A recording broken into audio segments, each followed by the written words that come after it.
आज मैं इस महाराज को नहीं छोड़ूंगा। नहीं काका, नहीं काका, काका किसी की जाने से कोई समस्या खत्म नहीं होगी।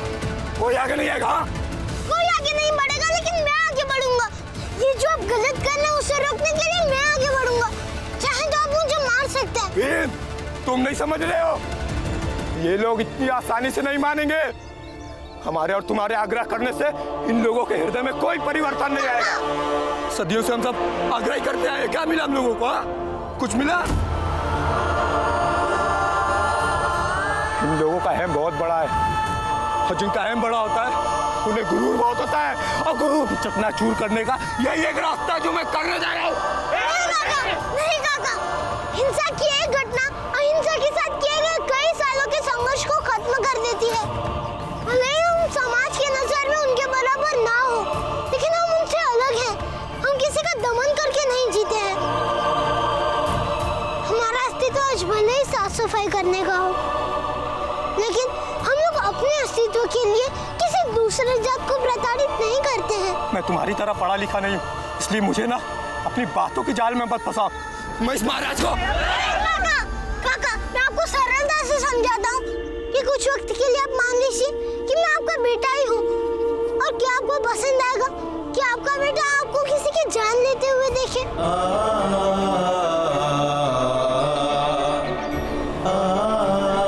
या अहिंसा के साथ अपने पिता को संघर्ष करते देखे?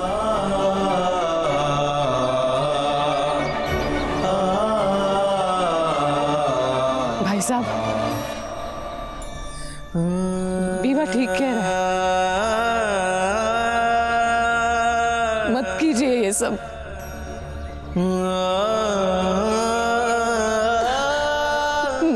मत कीजिए।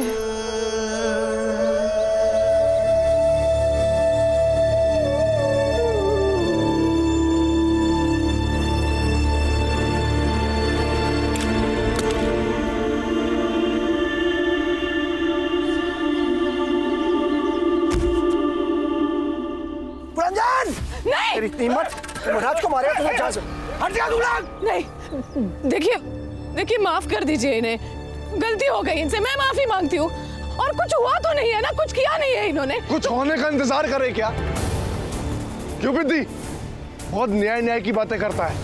अब एक अपराधी को बचाने के लिए तुम सब आ गए, अब कुछ नहीं बोलेगा तू? हाँ भीमराव, आज तय होगा कि तू न्याय का कितना बड़ा हितैषी है। तू इसे छोड़ दे, इसे हमारे हवाले कर दे, हम इसे सजा देंगे।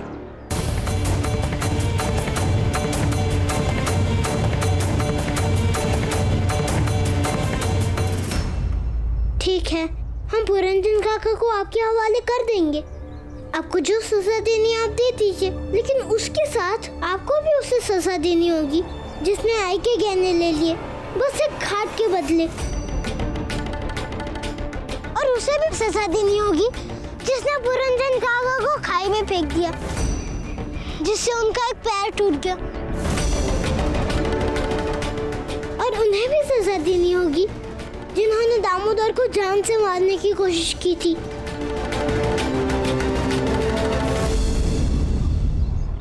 सबको एक साथ यही सजा दीजिए, फिर हम नहीं बचाएंगे किसी को।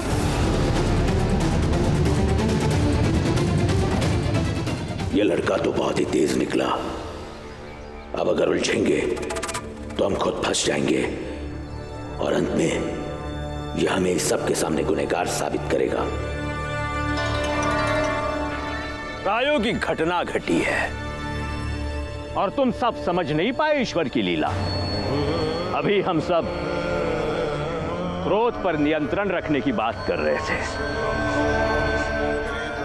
हम मानते हैं कि तुम्हारा क्रोध जायज है, क्योंकि इन लोगों ने तुम्हारे महाराज पर आघात किया है। किंतु यह भी सच है जो ये भीमराव कह रहा है, और यह भी सच है कि जो तुम लोगों ने पुरंजन के साथ किया वो इन छोटी जाति वालों की प्रतिक्रिया थी। इसीलिए दोनों पक्ष के साथ तर्क है, और जहां दोनों तरफ तर्क होता है वहां क्षमा का कार्य बढ़ता है। पुरंजन, जाओ, हमने तुम्हें क्षमा कर दिया।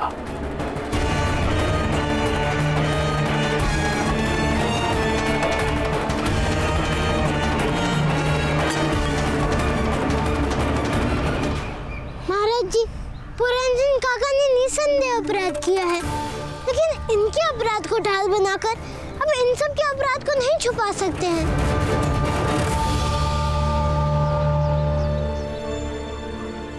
बीबा, चल यहाँ से, चलिए।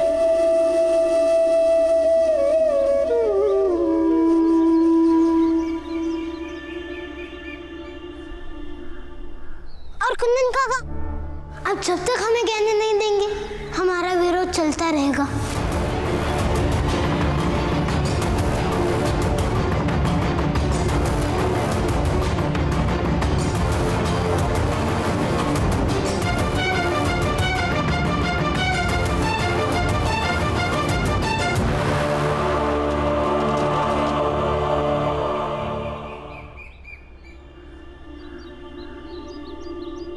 सेठ जी, आज का काम खत्म हो गया, अभी मुझे घर जाना होगा। तुम्हारा घर बहुत दूर है, रोज आओगे रोज जाओगे, यहाँ पे जितना कुछ कमाओगे वो तो भाड़े में निकल जाएगा। हाँ सेठ जी, लेकिन आज घर जाना बहुत जरूरी है। ठीक है, जाओ, तुम्हारी मर्जी, लेकिन जरूरी क्यों है? मेरा बेटा भीम और मेरे बाकी बच्चे अपने आय के गहने पाने के लिए संघर्ष कर रहे हैं। अगर मैं वहां चला जाऊंगा, मिल लूंगा, देख लूंगा, तो उन्हें भी हिम्मत मिलेगी और मुझे भी लगेगा कि मैं एक बाप का फर्ज निभा रहा हूं। तुम्हारे जैसा आदमी मैंने अपनी पूरी जिंदगी में नहीं देखा है, जो अपने बेटे के प्रति इतना गंभीर, चिंतित और तत्पर है। ठीक है, जाओ, लेकिन एक बात कहूँ राम जी। जी? एक तुम ही बाप नहीं हो उस पूरे संसार में, और एक वही भीमराव बेटा नहीं है। सेठ जी, पूत सपूत होए तो क्या धन संचय, और पूत कपूत होए तो क्या धन संचय। मेरा बेटा भीम ही मेरी सारी संपत्ति है, और मैं अपनी संपत्ति की हिफाजत कर रहा हूं।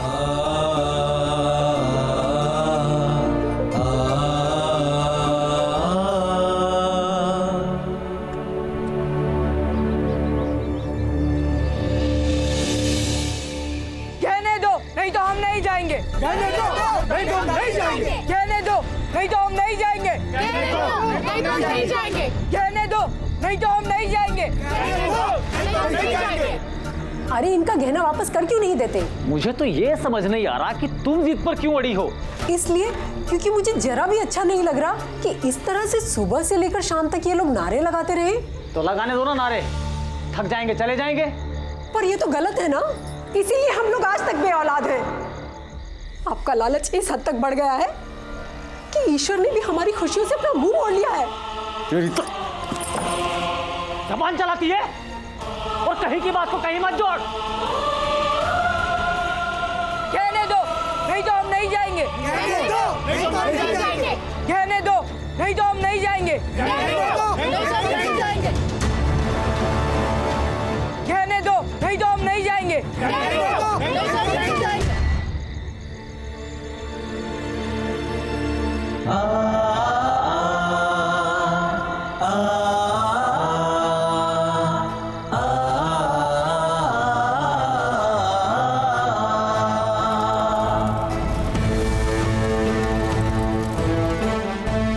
कहने दो, नहीं तो हम नहीं जाएंगे। कहने दो, नहीं तो हम नहीं जाएंगे।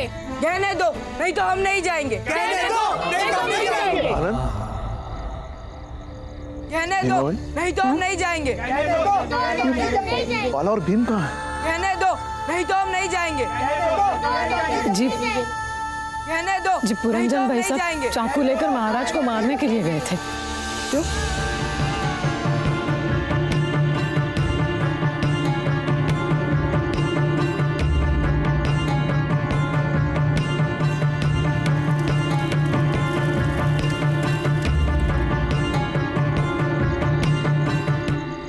बाला भैया, अपना हाथ दीजिए। मैं आपकी चोट पर हल्दी लगा देता हूँ। ये क्या तरीका हुआ? पहले तुम ही ने धक्का दिया, अब तुम ही हल्दी लगाने के लिए आ रहे हो। बाला भैया, मैंने जानबूझकर धक्का नहीं दिया था, बस मुझे जाना था और आप रोक रहे थे। हाँ, जो भी है, अब तुम जाओ यहाँ से।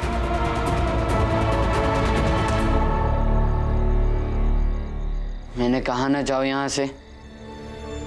जाते हो कि नहीं? बाला,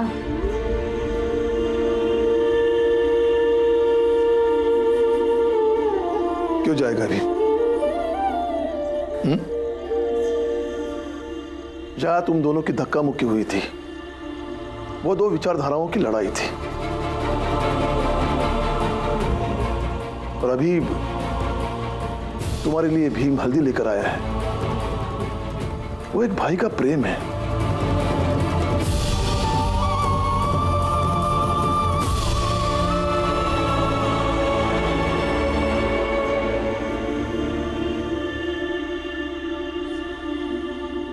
बाला, मैं तुम्हें समझा कर थक गया हूं, और शायद मैं समझ गया हूं कि तुम मेरी किसी बात को समझोगे नहीं। आज अगर महाराज मर जाते तो मैं खुद तुम्हें पुलिस के हवाले कर देता।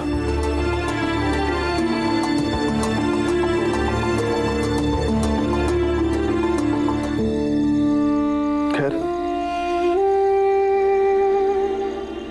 अगर किसी के साथ मतभेद हो तो मतभेद करने की जगह दूसरी, और रिश्तों की, प्रेम की जगह दूसरी। दोनों को मिलाओगे तो किसी जगह के लिए पूर्ण नहीं बन पाओगे। बाकी समझना है तो समझो, नहीं तो कोई बात नहीं बेटा।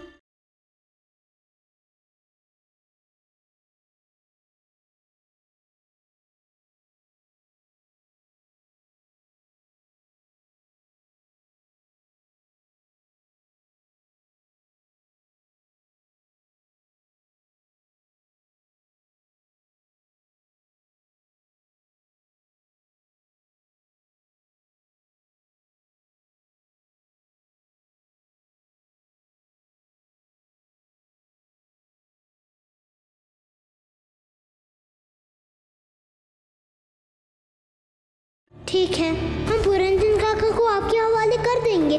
आपको जो सजा देनी आप दे दीजिए, लेकिन उसके साथ आपको भी उसे सजा देनी होगी जिसने आई के गहने ले लिए, बस एक खाट के बदले।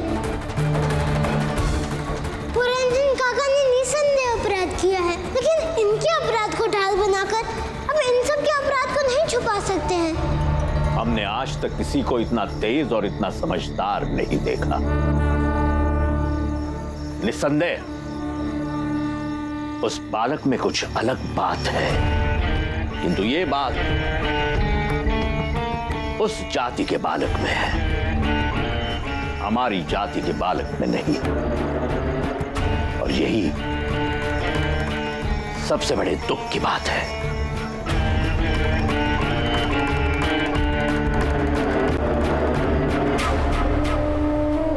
उसके तर्कों का जवाब हमारे लोगों के पास नहीं है, और हमें भय है कि धीरे धीरे उसके तर्क ज्यादा ताकतवर बनते जाएंगे और हमारी चुप्पी हमारी कमजोरी बनती चली जाएगी। एक धर्म गुरु होने के नाते हमारे लोगों के लिए और हमारे धर्म की रक्षा के लिए हमें कुछ ना कुछ करना होगा। लेकिन क्या करना चाहिए?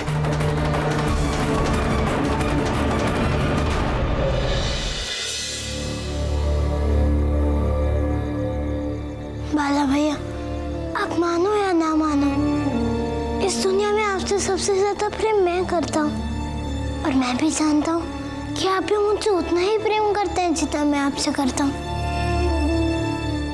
इसलिए बाला भैया, आगे से कभी हमारे बीच मतभेद हो तो उसका असर हमारे रिश्ते पर मत आने देना। ठीक है। नहीं बाला भैया, ऐसे नहीं। अब मेरे सर पर हाथ रखकर कसम खाकर कहिए।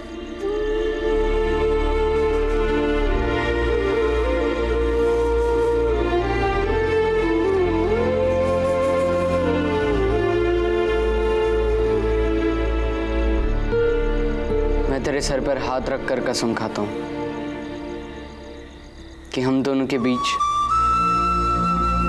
हमारी सोच का अंतर कभी नहीं आएगा। जिंदगी में कभी नहीं।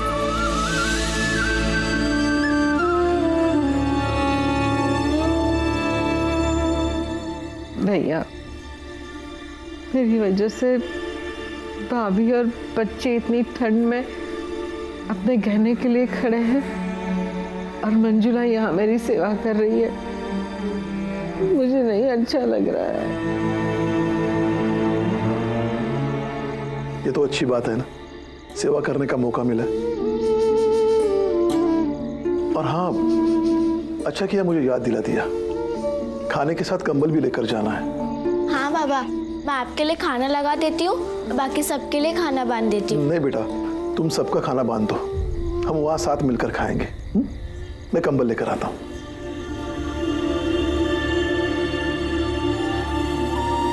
बाला भैया, आप यहाँ रहकर आराम कीजिए, मैं आई के पास जाता हूँ।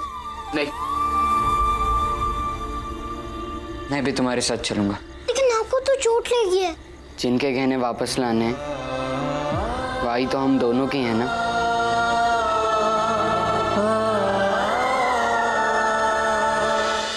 हाँ, लेकिन आपको दर्द हो रहा होगा। कोई बात नहीं, एक कटोरी में हल्दी ले लेना, जब जरूरत पड़ेगी तब तुम लगा देना।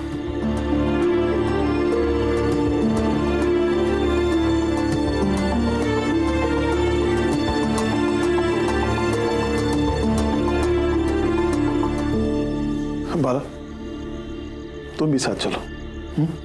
चलो। बाबा, वहां जाकर आनंद को भेज दूंगा। और हाँ, दरवाजा खिड़की अच्छी तरह से बंद कर लेना, बाद में सो जाना। बुआ का अच्छी तरह से ख्याल रखना। आप लोग सब अपना भी ख्याल रखना। चलो। कहने दो, नहीं तो हम नहीं जाएंगे। तुम लोग क्या रात भर यहीं चिल्लाते रहो क्या? अरे तुम लोग को नहीं सोना तो मत सो, हमको तो सोने दो। है? सोना है तो जाकर कुंदन काका से कहिए कि गहने दे दे, तो हम चले जाएंगे। चलो जाकर कुंदन से कहते हैं कि लौटा दे इनके गहने, नहीं तो ये लोग ऐसे ही चिल्लाते रहेंगे। चलो चलो भाई। हाँ हाँ, चलो चलो।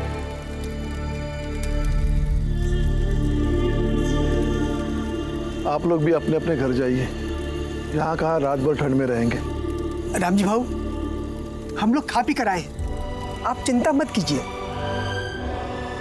आप पे शक करके एक बार हम लोग आपके खिलाफ हो गए थे, लेकिन अब हम आपके साथ हैं और हमेशा साथ रहेंगे।